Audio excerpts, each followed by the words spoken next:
பொலிவுடன் மாலை நியூஸ்.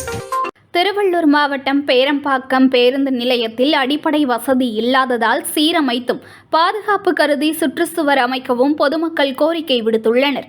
திருவள்ளூர் மாவட்டம் கடம்பத்தூர் ஒன்றியம் பேரம்பாக்கம் முதல்நிலை ஊராட்சியில் சுமார் 10,000க்கும் மேற்பட்ட மக்கள் வசித்து வருகின்றனர். இங்கு தபால் நிலையம், வேளாண்மை விற்பனை நிலையம், தீயணைப்பு நிலையம், கூட்டுறவு பால் விற்பனை நிலையம், சார்பதிவாளர் அலுவலகம், வேளாண்மை விற்பனை கிடங்கு போன்ற 10க்கும் மேற்பட்ட அரசு மற்றும் தனியார் அலுவலகங்களும் இயங்கி வருகிறது.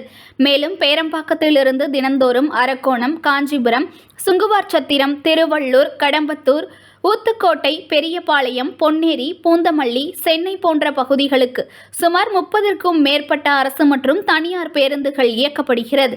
மேலும் பேரம்பாக்கம் மற்றும் சுற்றுவட்டார பகுதிகளான மப்பேடு, இருளஞ்சேரி, கூவம், குமாரச்சேரி, நரசிங்கபுரம், சிற்றப்பாக்கம், கலாம்பாக்கம், சின்ன மண்டலி, பெரிய களக்காட்டூர், சின்ன களக்காட்டூர், சத்தரை என சுற்றுவட்டார பகுதியைச் சேர்ந்த மக்கள் தங்களது அடிப்படை தேவைகளுக்காகவும் வெளியூருக்கு செல்வதற்காகவும் மக்கள் கூட்டம் பேரம்பாக்கம் பேருந்து நிலையத்திற்கு வருவது உண்டு. இதனால் பேரம்பாக்கத்தில் பொதுமக்கள் பயன்பெற ஏதுவாக பேருந்து நிலையம் அமைக்க வேண்டும் என பொதுமக்கள் கோரிக்கை விடுத்ததை தொடர்ந்து கடந்த 2007-2008 ஆண்டு பேரறிஞர் அண்ணா நூற்றாண்டு நினைவு பேருந்து நிலையம் கட்டப்பட்டது.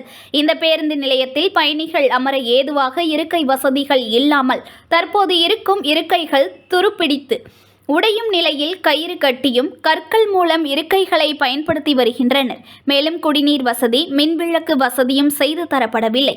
உணவு அருந்துவதற்கு இடமில்லாமலும் பாலூட்டும் அறை இல்லாமலும் பயணியர் அவதிப்பட்டு வருகின்றனர். மேலும் ஓட்டுநர், நடத்துனர்களுக்கு ஓய்வு அறை இல்லாததால் அவர்களும் அவதிப்பட்டு வருகின்றனர். மேலும் போதுமான நேர காப்பாளர்கள் இல்லை.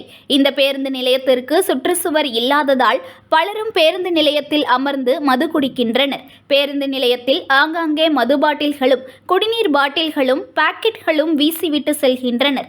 குறிப்பாக கால்நடைகளும் பேருந்து நிலையத்திற்குள் வருவதால் பயணிகள் பெரிதும் இன்னலுக்கு உள்ளாகின்றனர். இந்த பேருந்து நிலையத்தின் எதிரில் உயர்கோபுர மின்விளக்கு அமைக்கப்பட்டுள்ளது.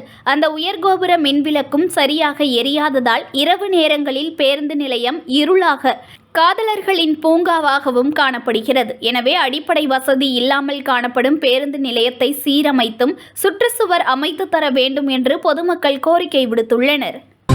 புது பொலிவுடன் மாலை நியூஸ்.